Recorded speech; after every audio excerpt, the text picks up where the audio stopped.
Afternoon, folks. I'm Dave Canterbury with Suffer Alliance Outfitters in the Pathfinder School, and I'm out here on the Pathfinder School property, scouting around, doing a little bit of hunting.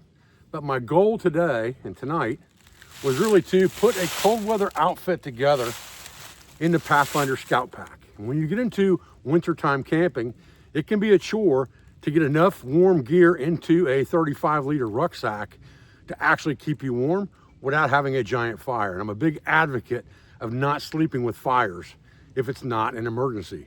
People that do that do it needlessly. It's because they're not carrying the proper sleep gear. If you have proper sleep gear, you don't need a fire unless it's an emergency. Now, to get this done takes a little bit of extra money.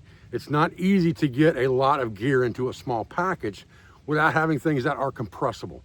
But what I did do was I stayed away from overly expensive stuff like a lot of Dyneema and things like that to keep the pack weight down. But what I will tell you is this Scout Pack right now is probably well under 25 pounds. I have a canteen pouch on my side, a Helicon Essentials pouch with the Pathfinder canteen set in it. So it is full, and I do have a food bag in this backpack. So the dry weight is probably close to 25 pounds if I had to guess. And it has a full complement of tools in it as well. And then the wet weight, or the weight with food and water, is probably fairly close to 30 if I had to guess, but it's definitely not uncomfortable and not a problem to walk around with. So what I wanted to do today was kind of set up camp, show you what's in the pack and how I packed it, and then we'll kind of go from there in a part 2 of this series where we'll actually do the camp. I'll film that tonight. I'll film some food in the morning. I might film a little hunting tomorrow. And we'll get it all together in a 1 or 2 part series if we can. That's not a full hour long, because this video itself will probably be close to 25 minutes all said and done. Stay with me. We're gonna find us a couple trees here because we are gonna hammock camp. All right, so the first thing I would do when I come to camp is I'd get this backpack off and I'd keep it off the ground if I could. When it's not calling for any rain tonight or anything like that, no snow, although we had some snow just the other day. But what I would say is keeping your backpack off the ground gives you some advantages. If you can get something up in the air, more at level where you can work on it and things like that, that's going to give you a big advantage for your back and things like that. Not only will it keep your gear dry, but it's also going to save you a lot of heartache. So all I'm going to do is put this toggle through here, just like this, figure out the length I want it, and just put an overhand stopper in that dude, just like that, to hold it in place. And then I can kind of move it up the tree to get it to the exact height I want and hang my pack off of it that way. And we'll get our backpack on there just like this. Pretty simple thing to do. We can also hang our canteen strap off of that as well if we want to, so that we kill 2 birds with 1 stone. And we have everything in one place here where we can get to everything at one time. Okay, so the backpack itself, we won't go over the exterior too much today in this video, but I do have a titanium buck saw in here. I have a compass on the outside. I have a lantern on the outside. This is really a luxury item for me, but I threw it on there because I don't have much weight in this pack. Got first aid in the bottom pouch where we always have it. On this side, I've got a titanium shovel. And this one's one of the Russian titanium ones, and a sit pad. Pretty simple outside the pack, okay? And then of course, you know what the inside usually entails is junk drawer stuff. And generally I'll put stakes if I need them right here in the front. So I've got some aluminum tent stakes right here for my hammock tarp, okay? So when we open this up, what we're going to find is that at the very top of this pack, we do have 1 Dyneema bag of extra clothing. So this is socks, base layer, sleeping cap, just in case we were to get wet, okay? So I'm gonna set that aside. The next thing in the pack is a food bag. We're gonna set that aside. We'll talk about that later when we get ready to cook, okay? Because the shelter is the rest of this pack, other than I do have an 8-inch carbon steel skillet kit in here with a plate, okay? And there's my steaks. Now, everything else in this bag you're gonna see come out of it is gonna be shelter. So I wanna kind of walk through that slow because you're not gonna believe how much warmth is in this pack. It's just compressed. Okay, so the first piece of shelter we have in here is we have the Pathfinder tarp. We're gonna pull that out, and right underneath that is going to be our rapid deployment ridgeline. So for now, I'll just stick the tarp in here, let it sit, and I'll get my ridgeline deployed, get it up, in typical fashion, and we'll get our tarp up first.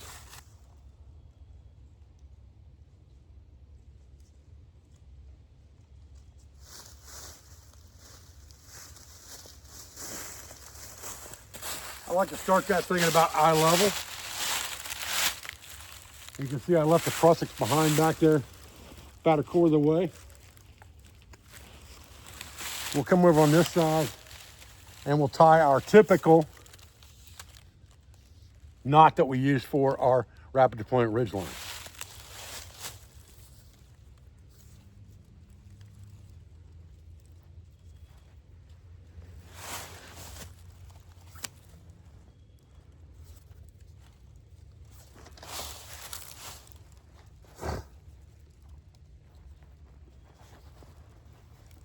That stop knot keeps that thing from pulling through, even when you're working with a fairly short line compared to your distance. So I always put a stop knot on the end of these lines.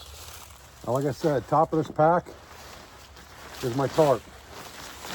I'm gonna want that on there in diamond fashion. And if we look at it, I already have clips on here, just real quick speed clips, S clips from Night Eyes, to hook right to those prussics. So I know exactly where that diamond shape's gonna be when I put this tarp up. I know exactly which direction it needs to go to get that done. And it makes it real simple that way, all right?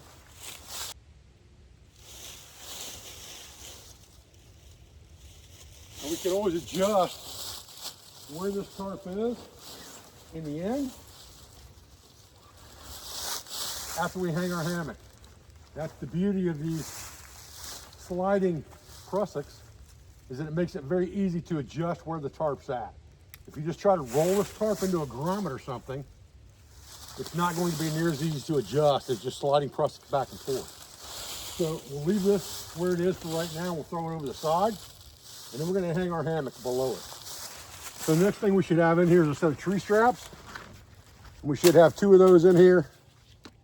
And these are the Pathfinder tree straps, but they're very much like Atlas style straps. They've got multiple places in them that you can hook carabiners to.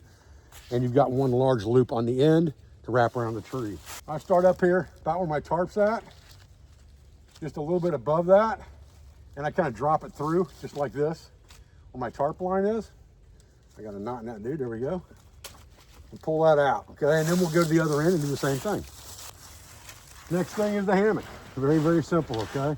I like to keep things as easy as possible and everything is just stuffed. I've replaced the 2 heavy metal clips on here with clips that aren't near as heavy. I'm just gonna pull this out a few loops and throw it in and go to the other end and find out where I'm at, and then I'll adjust from there. Okay, so what I can see from here is that I've got quite a bit of standoff from this tree, and that's okay. You don't necessarily have to be centered between the trees. That's not really that big of a deal. So we're gonna try and pull this down one more real quick. It's gonna stretch a little bit when we lay down in it. We may have to make one adjustment there. We'll just open up the next hole here and stick our beaner in there. And once we put our carabiner in that next hole, we're in pretty good shape. Now we can kind of stretch this thing out a little bit, sit on it, give it the stretch, see where it's actually gonna hang. I like my hammocks to hang about where my tail end is gonna be.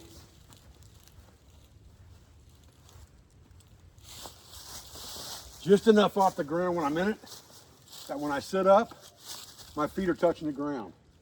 That's kind of what I like. This will stretch out a little bit more than it has. It's about 6 inches higher off the ground than it needs to be right now. I could always drop it down the tree, or I can just leave it where it's at and figure it's gonna stretch a little bit more, because it will stretch a little more, okay? Not much, but a little bit. Now, before we slide our tarp a little bit, I also put those same Night Eyes clips right on my bug net, so that it's literally a quick up and down. This piece of cordage on here is just being saved on there right now. What I use that for is when I want to roll the bug net up and not be underneath the bug net. And now we've got that, we can adjust this tarp. So we're just going to loosen this line a little bit. And we're going to push this one down. to about where the carabiner's at, maybe a little bit further. Then we're going to take the next one and slide it back too. And it's past the carabiner now, okay? Then we'll tighten everything up on both sides. And that's going to give us plenty of coverage over this hammock once we flop it over and stake it out. Okay, the next thing is our underquilt. Now, this is a 0 degree underquilt from hammockgear.com. So the underquilt has those same Night Eyes clips on it. These things are very lightweight and they work very, very well. And you can just clip that right to the carabiner and go to the other end and do the same thing.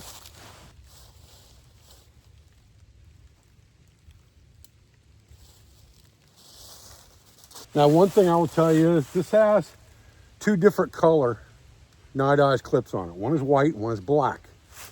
What that's for is to tell me which is the head end and which is the foot end. So the way I remember that is white beard goes to the top. So this is my head end. When they design these quilts, there's a little bit more beef in these things right where your body core is and a little less down toward the foot box. But you can control all of that by just sliding these clips right here to close this up and cinch it down so it breathes less and less and traps more dead airspace, okay? All right, so what I'm gonna do is I'm gonna take this piece of cords that I have on here, and again, there's a reason for this. It's just a loop with a piece of shot cord in it. What that allows me to do is take this bug net and kind of collect it up into a ball and just put this around it, just like this, if I don't want to use the bug net. Then I can just draw it down on itself, just like that, and the bug net's kind of out of the way then. So the reason I did that was to show you how this underquilt works, or how it should look, okay?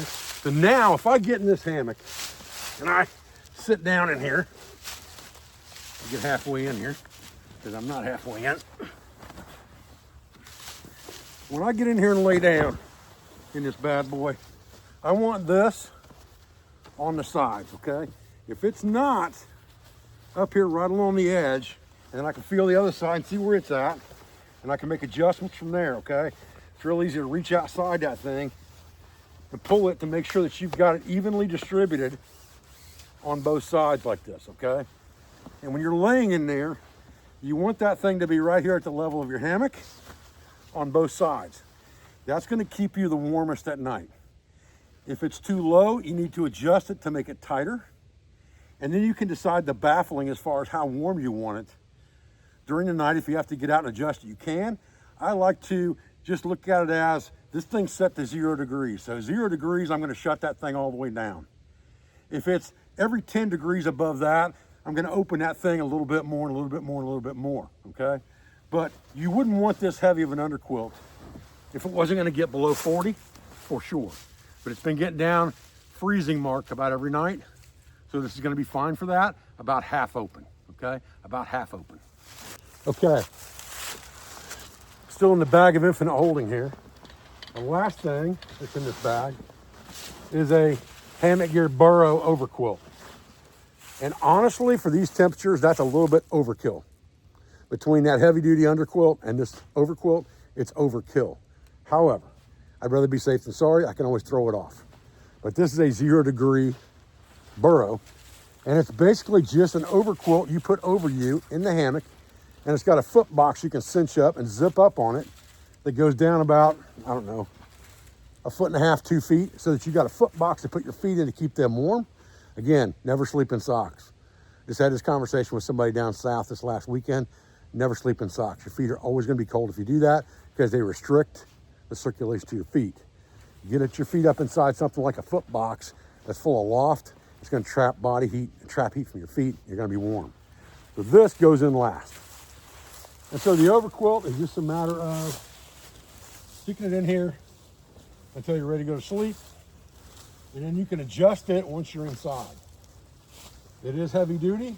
You want this stuff to have a lot of loft. So you want to get this stuff out and get it lofted up good well before it's time for you to hit the rack. Now you want a lot of loft in all these pieces, okay? And you've had these pieces, remember, you had them compressed in a backpack.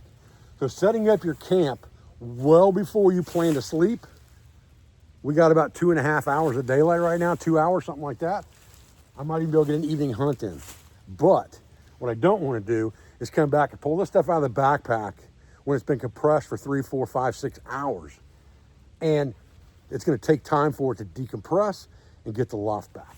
Right now, it's got pretty good loft just from setting it up, but again, you would not want to wait and do that to the last minute. So now I'm just going to pull this rope off and hang it back on a clip. Again, all that's to do is hold the bug net, and then I'll shut the bug net. That's going to keep anything from getting inside there. Any bugs that might be around aren't going to get in there that way, okay? Doubtful that there's any bugs out here in this weather, but you never know, right? So we'll just close the bug net up, and that thing is ready to get into tonight. And we're ready to go to sleep whenever the time comes, other than our tarp. So let's stake that out. All right, remember that we had a bag with stakes in it. I just like these aluminum shepherd hook octagon shaped stakes. They seem to be plenty rigid to put a tarp like this out easy enough. I don't have a lot of problem with these unless I got really, really hard ground, okay? So we've only got 2 lines on this because it's in a diamond. Both of them are already hanked. Both of them are reflective. All I have to do is stake one out the back, stake one out the front, or I can tie this one out if I've got a close tree. And I've chosen an area where I do have a tree over here that I can stake to if I need to, or tie this out to. So I've got a little bit of room to get underneath this thing if it does rain or something like that. I've got a space to work underneath of.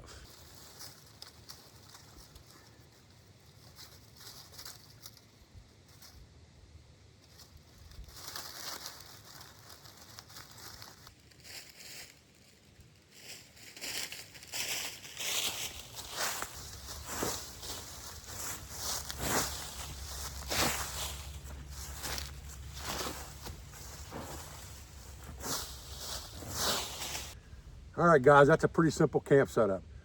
35-liter backpack will hold everything you need for cold weather if you buy the right gear. You know, the smaller you want to make things, the lighter you want them to be, the more they cost.